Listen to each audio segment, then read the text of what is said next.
Today we're going wide. We've got the new 17mm f2.8 from Lomography. Let's take a look. Hi guys, Matt here from MrLeica.com. So yes, thanks to Lomography UK for sending me their new 17mm 2.8 Atoll lens. Comes with metal lens cap, a massive front element and a 17mm viewfinder. So as you may have guessed, this is a Leica M-L lens. I've got it mounted on my Leica M240 and it is a rangefinder coupled manual focus all metal and glass feeling lens. I think it's made of aluminium. It's got a fixed petal style lens hood, but it does allow for 67mm filters. It gives you a maximum aperture of f2.8, which is pretty fast for a 70mm lens, stopping down to f22. And the optical formula is 13 elements in 10 groups. It comes with 8 aperture blades, and if you stop the lens down, you can get some nice sun stars. The lens has a declicked aperture, so great for videography, but I did find it slightly less ideal for photography because you don't know when you've changed aperture. So you're trying to focus and you're using the wrong tab and you're turning your aperture instead of your focus. So that was one downside.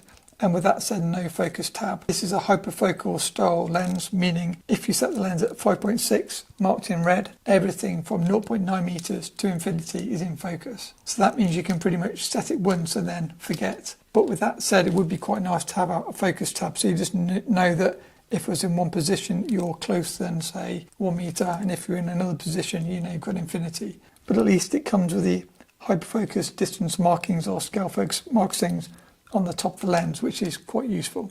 Maybe talking the obvious, but this lens is not 6-bit coded, so you won't get any EXIF data. In terms of the viewfinder, it's very, how to say, Holger-ish. It feels like it's come out of a Christmas cracker. It's very, very plastic. It's got a bit of a rattle to it, and when you look through it, it gives you a circular image, maybe with a bit of squaring as well. I didn't really use this. Being a big fat heavy lens, as you can see, this lens is better balanced on a heavier camera such as the Leica SL, so I use the lens only on the Leica SL despite displaying it on the Leica M240 here. If you look into the viewfinder, you're going to lose maybe 25% of your viewfinder, but you don't really use the viewfinder or the rangefinder with such a wide lens, so you're only really going to use the viewfinder on the top of the camera if you're using an M body. Took the lens with me on a trip to Spain.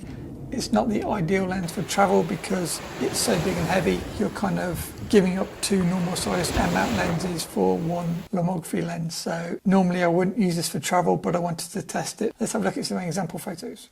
Here is me testing the lens as soon as I got into Spain. First in Alicante. These with a black and white preset applied.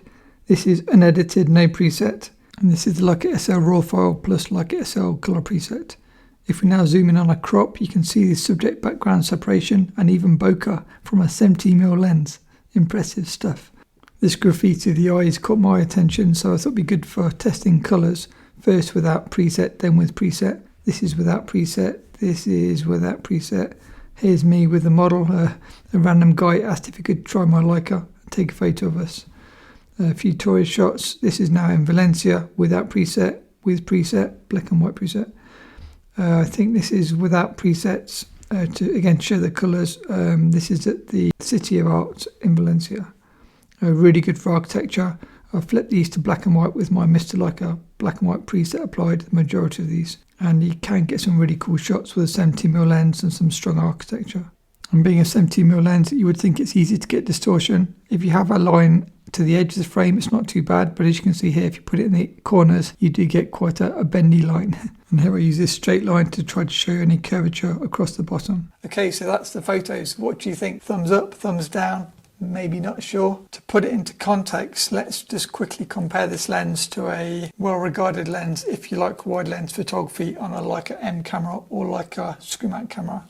That is this tiny Voigtlander Heliar 15mm f4.5 lens. Let's put them side by side and you can start to appreciate quite how fat this lens is and quite how small you can get an alternative lens which will do the same job. The Voigtlander is actually a better lens in most regards, other than the fact that it's got a 4.5 maximum aperture compared to 2.8. If you need to shoot in low light, I'd recommend getting the Lomography lens. If you prefer something smaller, sharper and more precise, I'd definitely recommend checking out the Voigtlander. The Lomography lens focuses down as close as 0.25 meters. The Voigtlander version 1 focuses as close as 0.3 meters. I'd say pros of the Lomography lens, great if you want to shoot with a 2.8 aperture, probably really good if you're a video shooter and you want like an ultra wide view, maybe for say music videos when you have the camera like right in people's faces, because it's a declicked aperture, so it's going to be better for video.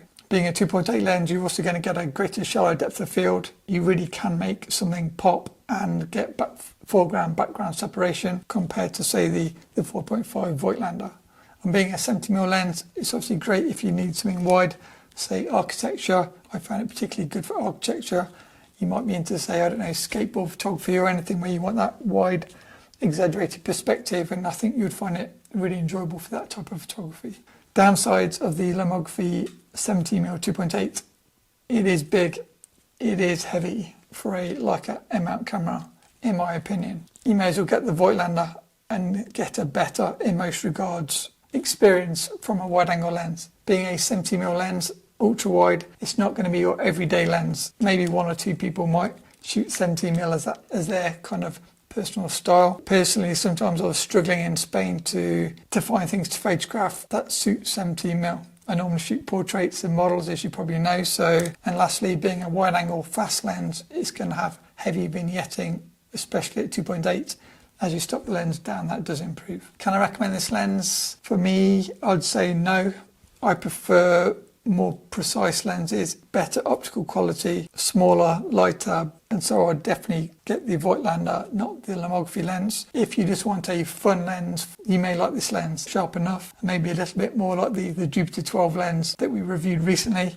Not quite as much fun as that lens because you don't have the crazy flare and the other things in that video. And also to note, there is another version of this lens which is not like M-Mount for Sony, Canon, Nikon, and I believe that lens focuses as close as 0.1 meter compared to 0.25 meters, which is the Leica M-Mount version. 0.1 meters is crazy close, so you would get an even more extreme view shooting that version of the lens compared to the M-Mount version. The lens does come in a really nice presentation box, and I really enjoyed the artwork, the book that comes with it, the lens itself.